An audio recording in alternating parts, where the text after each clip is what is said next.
everybody, Krista here, back again, and super stoked we managed to make it to the wedding with the car. Got it on the dyno the Wednesday before the wedding. The wedding was on the Saturday and everything went sweet except for we had some issues with the wires, the reluctors inside the Dizzy, just where they go into the little factory housing. It was just had a bad connection now, and all these car parts are getting pretty old now, so those sort of things happen. Took a little while to figure that out. Buddy Johnny Z came through and saved the day.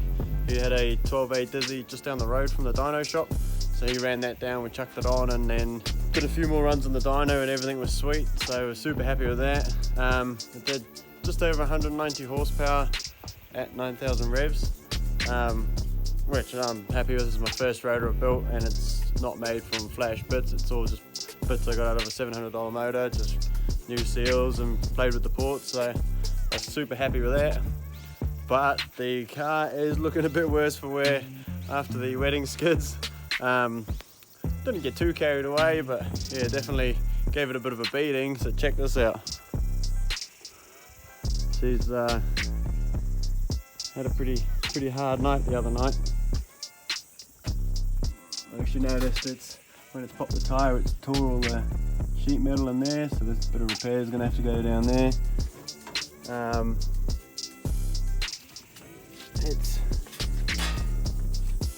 It's definitely seen better days. I see it's bent all this up as well. It's not ideal, but the fuel cap flew off too and the tyre popped, but I don't know where it's gone. It flew off, apparently it just missed someone's head, and yeah, I'm not sure where it's gone, so let's try and find that. But yeah, it's started off out tied to that tree, done a couple of photos of that.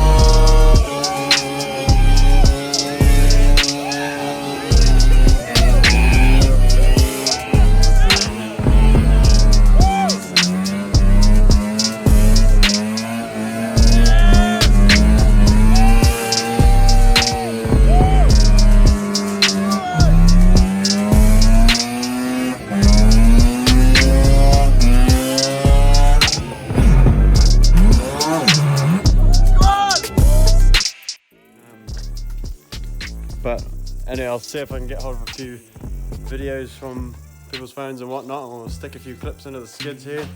The old girl definitely took a hiding.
another thing I had noticed only after the skid, our man was walking down there, he's like, oh, what's this belt off of? And it spat the ghillie belt off, so hopefully it wasn't too far into this, from the end of the second skid, that the belt flew off, because obviously as soon as you lose the belt, you lose your water pump.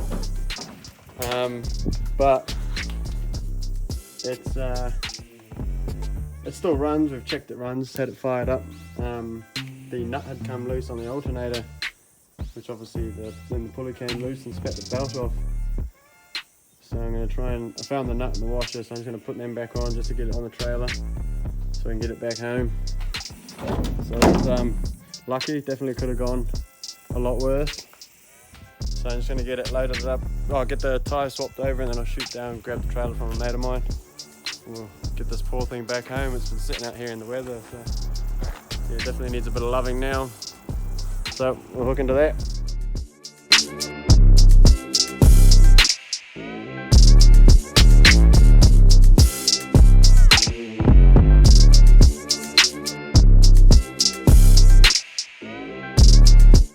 Approximately 10 hours later.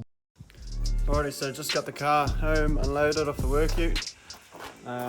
Painfully slow tone with that ute because it's non-turbo diesel, but finally got home after a little while, so sort of might sit down later, make a bit of a plan, see what I want to fix first and what's next to get done on it, ready to hopefully try and make it to the track later this year.